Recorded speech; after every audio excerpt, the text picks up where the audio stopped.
There are new signs the investigation into former President Trump's handling of classified documents could be nearing an end. NBC News confirming the former president's lawyer sat down with a special counsel and other Justice Department officials yesterday, a meeting that comes as a grand jury is expected to convene in Florida this week to hear evidence in the case. Let's bring in NBC's senior legal correspondent, Laura Jarrett. Laura, good morning to you. Good morning. So let's start with that meeting. DOJ officials meeting with former President Trump's lawyers at the DOJ. How common is a meeting like that? So if you're sitting at home and you keep hearing that this investigation is nearing the end and you're wondering, how do they know that? Why? This is one of the data points. This is the type of meeting that you see near the very end of investigation when defense attorneys try to go in and make their last pitch for why their client should not be accused of any crimes, why their client did nothing wrong, and why this case should all go away. I've done those meetings before. Yeah. I've been in that defense chair in my old life. This is very common. You see this all the time. It's what defense attorneys, good defense attorneys, get paid to do. And speaking of the defense, what is the former president's... What's up, everyone? Welcome to Jack Mockler once more. In a packed federal courtroom, Trump completely lost his composure as he realized his own lawyers had been caught in an extensive web of lies, placing their careers and freedom in immediate jeopardy. Legal professionals who have covered the system for decades describe the scene as unprecedented, with the former president's public meltdown rewriting the trajectory of his legal battles. The scene that erupted in that courtroom was pure chaos. Trump's attorneys, the very people he had entrusted with his legal defense, were forced to admit in open court that they had been misleading the judge about crucial evidence and documents that they were legally required to produce. Best defense, as you could see it. His best argument is that the White House simply swept all the documents into a box. They made their way down to Florida and that he had nothing to do with it. He never knew anything about it. That's his best defense. That is not the defense that he has been making, at least publicly so far. Now, the legal defense may shape up in a different way. All along, we've just heard from him, the former president, I can declassify anything I want. I can do anything I want. I can do it by just thinking about it.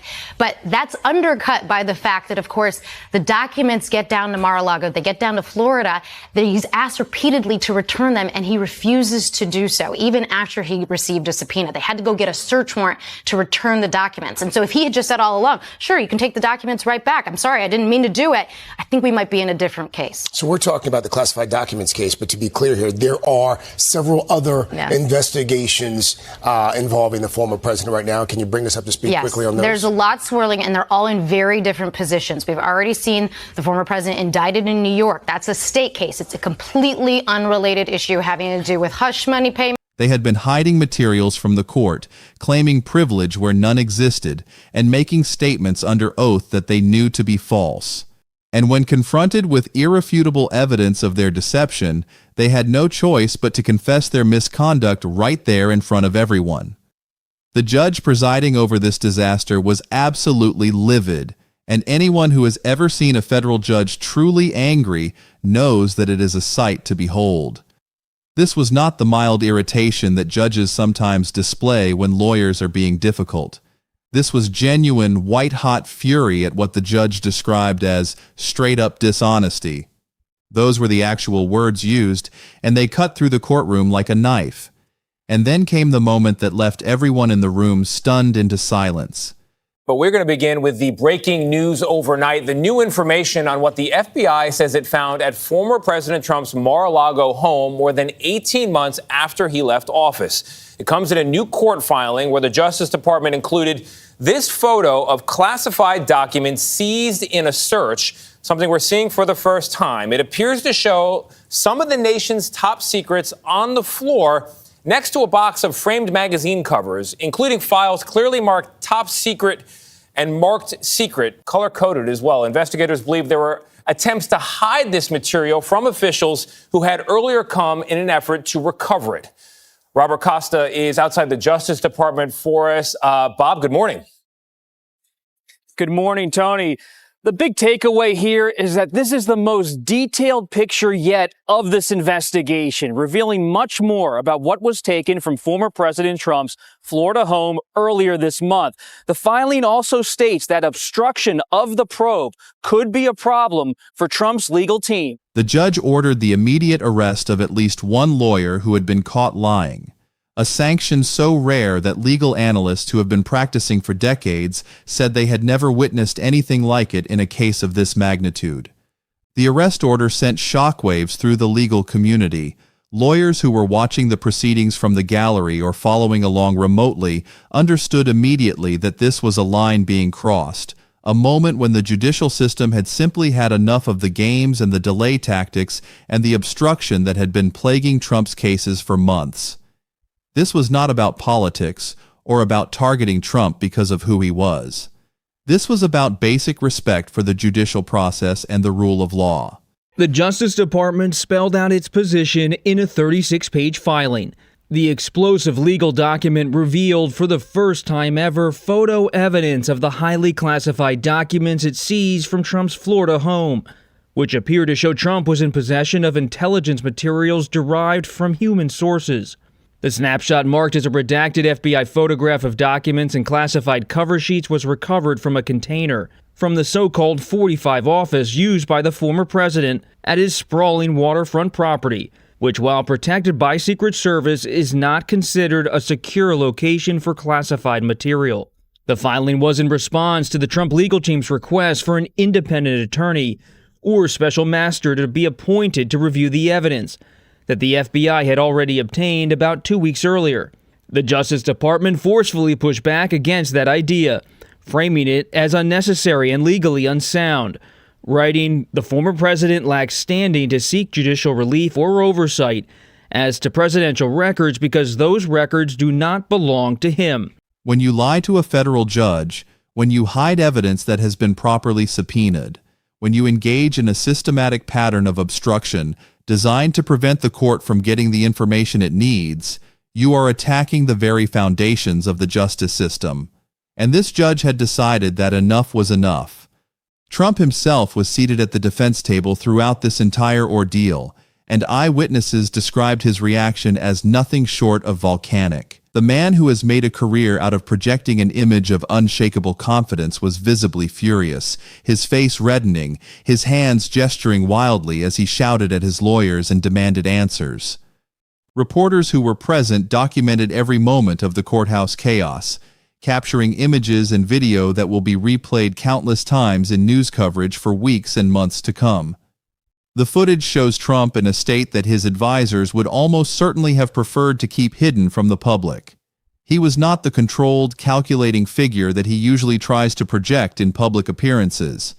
He was a man whose carefully constructed legal strategy was crumbling before his eyes, and he had no idea how to stop it. He shouted at his attorneys, demanding to know how this could have happened and why he had not been warned that their tactics were about to blow up in their faces. He gestured angrily at the judge and the prosecutors, apparently believing that somehow this was all their fault rather than the result of his own team's misconduct.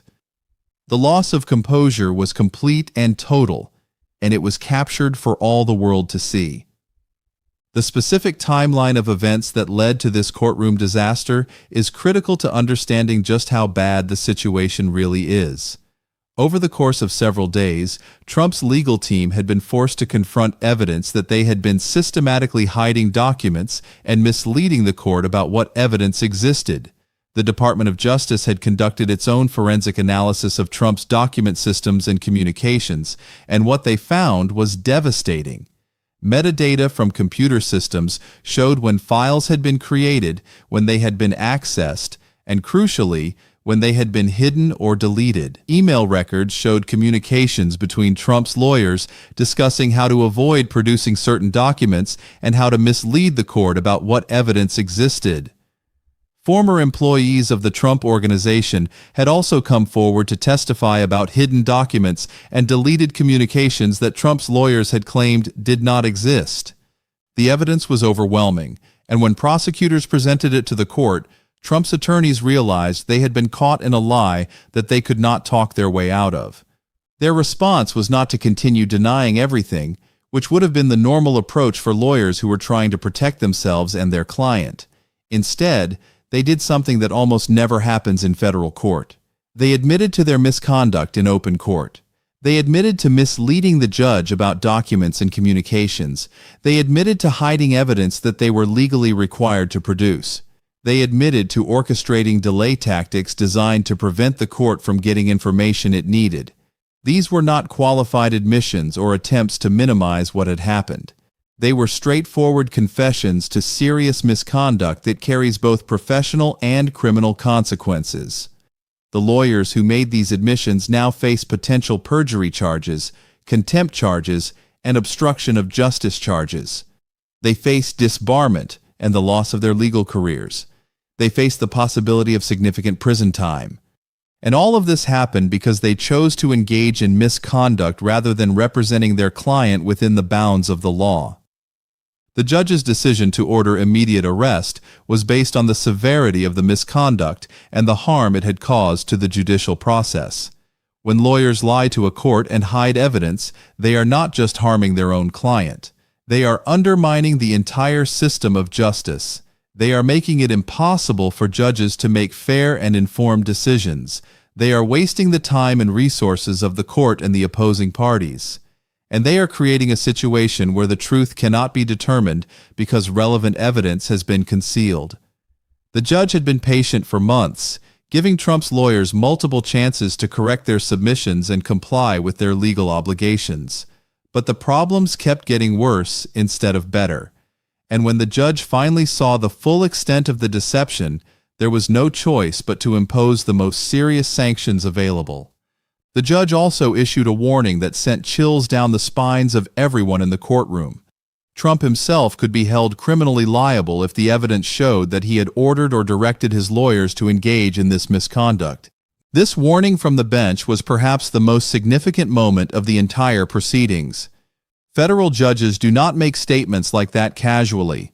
They do not suggest that a defendant may face criminal charges unless there is evidence to support that possibility. When a judge tells a courtroom that Trump himself could be charged with conspiracy to obstruct justice or subordination of perjury or witness tampering, they are signaling that they have seen evidence suggesting Trump may have been personally involved in directing his legal team's misconduct. The implications of that warning are staggering because it means that Trump's legal jeopardy has expanded far beyond the original allegations that he was facing. It is not just about whether he mishandled classified documents or tried to overturn election results anymore. It is now about whether he conspired with his lawyers to obstruct the investigations into those allegations. Each layer of misconduct that gets uncovered creates new potential charges and new exposure for Trump and everyone around him. The connection between this courtroom disaster and Trump's broader legal strategy is direct and obvious. Trump's approach to the various investigations he has been facing has been to delay, obstruct, and prevent evidence from being gathered and presented. He has used every tool available to slow down the legal process, hoping that political developments might intervene, or that prosecutors might lose interest, or that witnesses might become unavailable. This strategy depended on having lawyers who were willing to push ethical boundaries and use every available tactic to slow things down. But now those lawyers have been caught crossing the line into criminal conduct. They have admitted to lying and hiding evidence. They have been arrested, and the entire strategy that was built on their willingness to bend the rules has collapsed. Trump needs to find new lawyers immediately because the ones who were representing him are now dealing with their own legal jeopardy. They cannot effectively represent Trump while they are facing criminal charges themselves.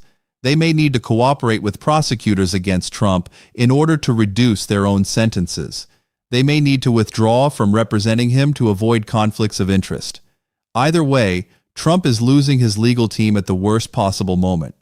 The pool of qualified attorneys who are willing to take on Trump's cases is shrinking rapidly. Lawyers are watching what has happened to their colleagues who represented Trump, and they are concluding that the risks are simply too high. When you represent Trump, you are signing up for a level of scrutiny and pressure that most lawyers never experience. You are also signing up for the possibility that you may be asked to do things that cross ethical and legal lines, and if you refuse, you may be replaced by someone who is willing to go further. The lawyers who were just arrested and are facing criminal charges were not the first lawyers to get into trouble while representing Trump. They were just the first ones to face arrest in open court. The pattern of misconduct and obstruction has been building for months, and it is now reaching its natural conclusion. Lawyers who are considering whether to represent Trump are looking at this pattern and deciding that the professional and personal risks are simply too great. The types of documents that were hidden from the court are significant because they go to the heart of the various investigations Trump is facing. There were documents related to classified materials that Trump took from the White House and refused to return. There were documents related to communications with state officials about election results. There were documents related to efforts to organize alternate slates of electors. There were documents related to financial dealings and business transactions. Each category of hidden documents relates to a different potential criminal investigation.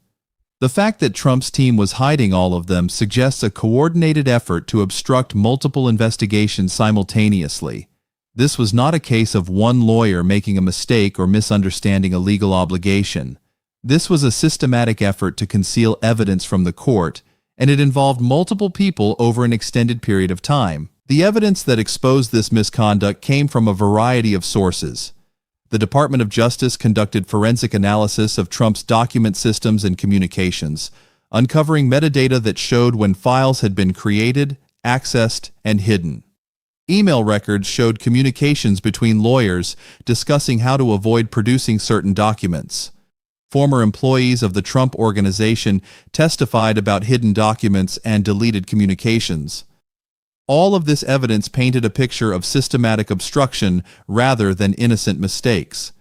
When prosecutors presented this evidence to the court, Trump's lawyers realized they had no choice but to admit what they had done. They could continue denying everything and face even more serious consequences when the full evidence came out. Or they could admit at least some of what they had done and try to minimize the damage. Most of them chose to admit what they had done, which is how we ended up with the extraordinary scene of lawyers confessing in open court to lying and hiding evidence. The problem for those lawyers is that their admissions create criminal liability that cannot easily be undone. When you admit to lying under oath, you are confessing to perjury. When you admit to hiding documents that were under subpoena, you are confessing to obstruction of justice. These are serious felonies that carry significant prison sentences. The lawyers who made these admissions are now in a position where they may need to cooperate with prosecutors against Trump in order to reduce their own sentences. They may have information about Trump's involvement in the obstruction that could be used against him, and the prospect of that cooperation is a nightmare scenario for Trump, because it means that people who were once his trusted advisors and legal defenders may now become witnesses against him. The legal doctrine that protects communications between lawyers and clients does not protect communications that were part of a crime or fraud. If Trump directed his lawyers to engage in obstruction or perjury, those communications are not privileged. They can be used as evidence against him, and the lawyers who participated in the misconduct may have no choice but to testify about what Trump told them to do. Trump's visible fury in the courtroom is understandable from his perspective because he is watching his entire legal strategy collapse in real time. He has spent years telling his supporters that the investigations against him are politically motivated witch hunts and that he is the victim of a corrupt system. That narrative is much harder to maintain when his own lawyers are admitting to lying and getting arrested for their misconduct. It is hard to claim you are being treated unfairly when the problems are being caused by your own team's dishonesty. The footage of Trump shouting and gesturing wildly in the courtroom will be used by his opponents to argue that he is losing control and that the legal pressure is getting to him. They will argue that someone who cannot maintain composure in a courtroom is not fit for high office. Even some of Trump's supporters may be troubled by the scene of him melting down in public because it does not project the image of strength and control that they want from their leader. The broader implications of this courtroom disaster extend far beyond Trump's legal troubles. The collapse of his legal defense strategy accelerates the timeline for potential indictments and trials. Trump's entire approach has been to delay proceedings as long as possible, hoping that political developments might intervene, or that prosecutors might lose interest, or that witnesses might become unavailable. Every month of delay was seen as a victory. But now, with his legal team in chaos and judges imposing immediate sanctions, the ability to delay is gone. Cases that might have taken years to resolve could now move to trial within months because judges are no longer willing to tolerate delay tactics from Trump's lawyers. Prosecutors who were being patient and methodical can now move more aggressively because the obstruction that was slowing them down has been exposed and sanctioned. The timeline compression is extremely bad for Trump because it means he will be dealing with multiple trials and potential convictions much sooner than he planned. And the prospect of facing a jury while his lawyers are being arrested for lying is a scenario that no criminal defendant would want to face. The political implications of this disaster are equally significant. Trump is trying to maintain his position as the leader of the Republican Party and as a potential candidate in future elections. Having your lawyers arrested for lying and having public meltdowns in courtrooms does not help with those goals. Voters who were already skeptical of Trump will see this as confirmation that he is unfit for office. Even some Republican voters may start to question whether Trump is too much of a liability. The connection between these legal problems and Trump's ability to raise money and organize campaign activities is direct. Donors who were considering supporting Trump may reconsider when they see his legal situation deteriorating so badly.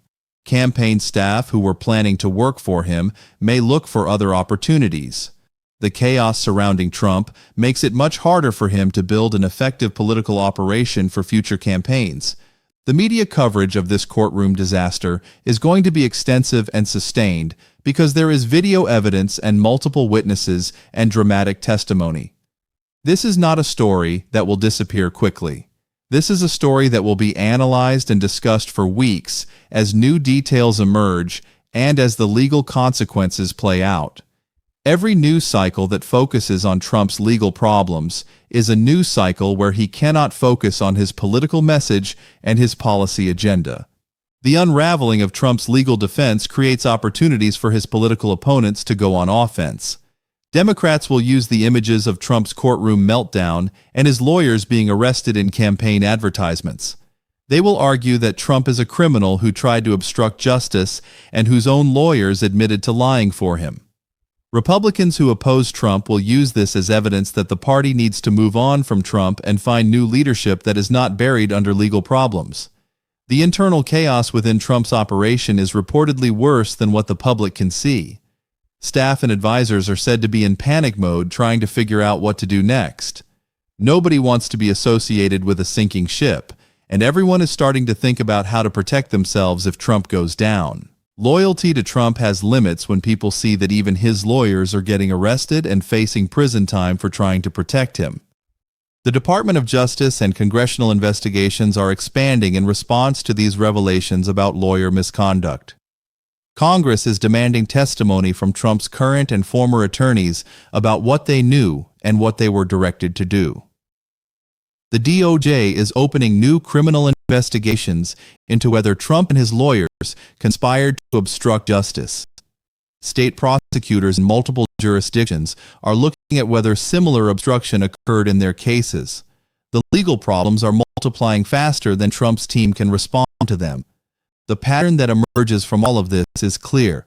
Trump and his legal team abandoned ethical limits in their fight to keep him out of legal jeopardy. And that decision is now backfiring catastrophically. When you engage in obstruction and perjury, evidence tampering, you may delay accountability temporarily, but you also create new crimes that can be charged independently. Trump may have succeeded in slowing down some investigations, but he has also given prosecutors evidence of additional criminal conduct that extends his exposure far beyond the original allegations. The specific types of documents that were hidden are particularly damaging because they relate to multiple ongoing investigations.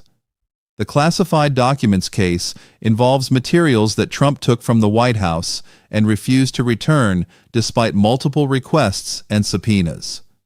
The election interference case involves communications with state officials and efforts to organize alternate slates of electors. The financial investigations involve business transactions and tax records. Each of these cases is serious on its own. But the fact that Trump's team was systematically hiding evidence across all of them suggests a pattern of obstruction that prosecutors will be eager to pursue. The obstruction charges may ultimately be more serious than the underlying allegations because they involve intentional misconduct by the defendant and his lawyers. When you obstruct justice, you are attacking the very foundations of the legal system, and prosecutors and judges take that very seriously. The timeline for what happens next is uncertain but likely to be accelerated. Trump needs to find new lawyers immediately, but the pool of qualified attorneys who are willing to represent him is shrinking rapidly. He may have to rely on less experienced or less reputable lawyers who are willing to take the risk, and that will not help his defense. The judges who are overseeing his various cases are now on notice that his legal team has been engaging in misconduct, and they are likely to be much less patient with delay tactics going forward. Prosecutors who have been gathering evidence for months or years now have additional evidence of obstruction to work with, and they are likely to move more aggressively to bring charges and go to trial. The combination of a shrinking legal team, hostile judges, and aggressive prosecutors creates a perfect storm that Trump may not be able to survive legally. And the political fallout from this disaster is likely to be significant as well, because voters and donors and party leaders are all watching what is happening and drawing their own conclusions. The specific moment when the judge ordered the immediate arrest of a lawyer who had been caught lying was the most dramatic part of the proceedings, but it was not the only dramatic moment. There was also the moment when Trump's lawyers admitted in open court that they had misled the judge about what evidence existed. There was the moment when the judge warned that Trump himself could be held criminally liable for the misconduct. There was the moment when Trump erupted in rage and started shouting at his lawyers. Each of these moments contributed to the overall picture of a legal defense that has completely collapsed. And the cumulative effect of all of these moments is devastating for Trump's prospects. He is facing legal exposure that is more extensive and more serious than ever before. He is dealing with a legal team that is in chaos and may be turning against him. He is facing judges and prosecutors who have lost all patience with his obstruction tactics. And he is watching his political future become more uncertain with each passing day. The bottom line is that Trump's legal situation has gone from bad to catastrophic in a very short period of time. His lawyers admitted to crimes. A judge ordered arrests. Trump had a public meltdown. His entire legal strategy collapsed. And the timeline for facing consequences has accelerated dramatically. Whether Trump can survive this politically remains to be seen, but the legal jeopardy he faces is now more serious than ever. The next few months are going to be absolutely critical as prosecutors decide what charges to bring and as Trump tries to rebuild some kind of legal defense with whatever lawyers he can find who are still willing to represent him. The courtroom meltdown that we witnessed was not just another day in Trump's legal saga. It was a genuine turning point. A moment when the legal system finally pushed back against the obstruction and delay that had been defining Trump's approach to justice. And the consequences of that pushback are going to be felt for a long time to come. Stay tuned because this story is far from over, and the consequences are going to be massive. We are watching the collapse of a legal strategy that was built on deception and delay, and the collapse is happening in real time for everyone to see. The footage of Trump's rage, the admissions by his lawyers, the judge's arrest order, all of this is going to be analyzed and dissected in the days and weeks ahead. And as the legal consequences continue to unfold, we will be here to cover every development and explain what it means for Trump, for the justice system, and for the country. This is one of those moments that will define how history remembers Trump's relationship with the law, and it is unfolding right now, right in front of our eyes. The evidence is clear, the misconduct is documented, and the consequences are coming.